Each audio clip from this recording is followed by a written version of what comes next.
ಸ್ನೇಹಿತರೆ ನಮಸ್ತೆ.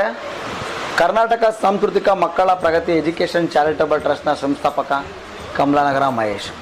ಸ್ನೇಹಿತರೆ, ವಿಷಯ ಏನಂದರೆ, ಇದೇ ಶನಿವಾರ 27ನೇ ತಾರೀಕು ಕನ್ನಡ ಸಾಹಿತ್ಯ ಪರಿಷತ್ 5ನೇ ಕನ್ನಡ ಸಾಹಿತ್ಯ ಸಮ್ಮೇಳನ ಕಾರ್ಯಕ್ರಮಕ್ಕೆ ನಮ್ಮ ಸಂಸ್ಥೆ ವತಿಯಿಂದ ಹಲವಾರು ಮಕ್ಕಳು ಭಾಗವಹಿಸಿದ್ದಾರೆ.